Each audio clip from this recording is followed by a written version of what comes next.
All right, team, so happy Tuesday. Today is your total body workout. So I'm gonna go through all the moves that you have. There is 5 total moves, and then you'll get to choose your cardio option. So I did this morning, it was awesome. So move number 1 is going to be your banded pull-ups. So if you don't have a pull-up bar like I do, or you could even order the pull-up bars that go in the door frame, think about ordering that with a pull-up band. So this purple one that I have is higher support. So just look up pull-up band on Amazon or Google or whatever, and I'm sure you'll be able to find one that's higher support. But if you plan on continuing to do these workouts, I'm structuring things for July a little bit differently, as I said in my email that you got last night. I'll have 2 different workout versions. They're both gonna be about 45 minutes long every single day. It's still gonna be the same in terms of like the way it's set up Monday through Friday, but I'm gonna have a home gym version of the workout, because at home you can do a lot more circuits, obviously, with just being in your own space and having access to a lot more at one time. You can do more circuit-based training. And then I have recommendations on what type of equipment would be nice to have at home. It's okay if you don't have all the equipment I'm recommending, because I'll still try to give options for the things that you might not have at home. But think about expanding your home gym if that's where you're gonna continue to work out. And then I'm gonna have a gym-based version, like meaning corporate gym, big box gym, something where you have access to a lot more stuff than a home gym. And I'll just give you extra options in terms of what you can use, like regarding machines, cables, other stuff that you might be able to utilize at the gym. I'll give you those options, and I'll attach the videos to those options as well. And it won't probably be as much circuit style for the gym, because you can't just like have all your equipment around you and like hoard all the equipment in one spot. So I'll try to break it up into more supersets, or kind of like one movement at a time type of thing, and I'll write it all out for you if you're planning on going to more of a corporate gym. But let me know just in general if you're planning on continuing these workouts for July, and let me know if you're planning on doing the home gym version or the bigger box gym version, just so I have that idea for who's actually doing these workouts. So for today, the first move, like I said, is pull-ups. So I'm gonna show you the banded pull-up if you're starting with that. And this, I just need a bench to kind of get into it, and then, or something higher up, and then I can put my foot in it. And then you're getting however high you can. So with this band and this support, it's a wider grip. I am pulling all the way up to the top. I can get my chest to the bar.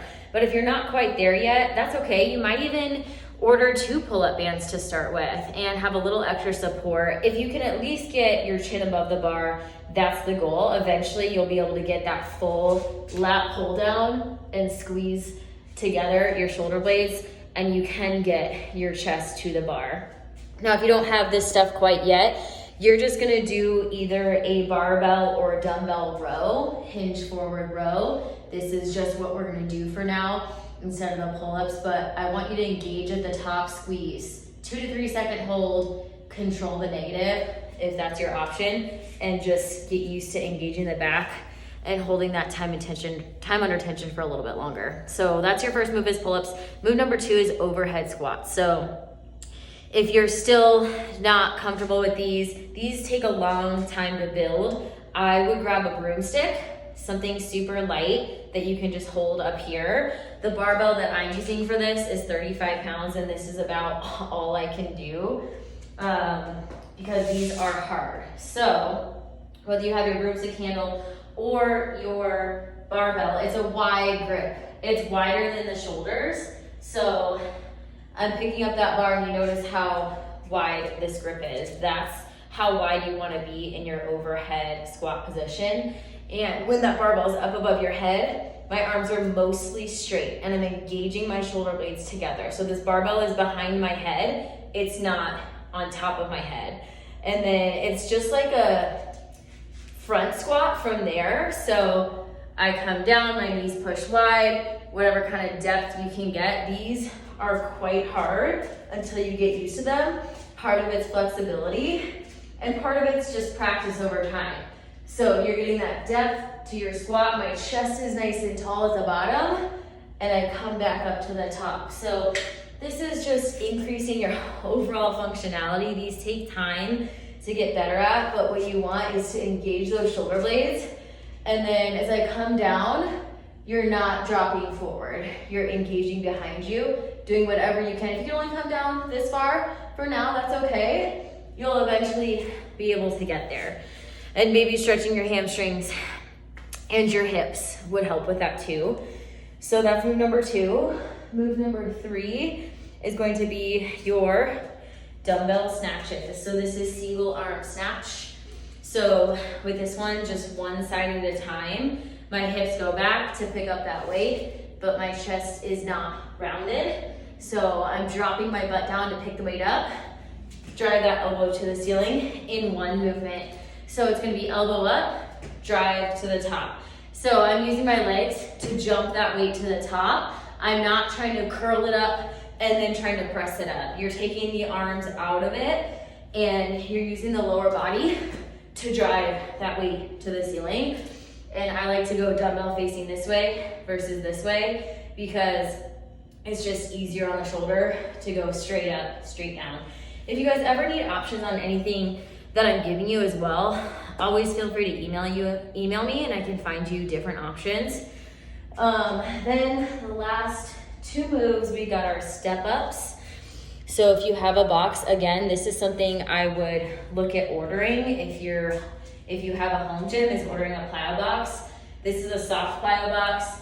It goes all the way up to 30 inches. And then you have an option for a 20-inch side and a 24-inch side.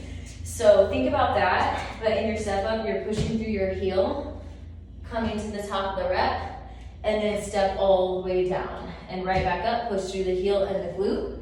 That's what you're working on in that step up, is pushing through the glute versus pushing the knee forward, right? So don't push forward, you get your heel situated and you step up. Now the option for step ups for home, if you don't have box, you're gonna do reverse lunges, sinking down, or you can do forward walking lunges as well. And that would be here, just your regular walking lunges.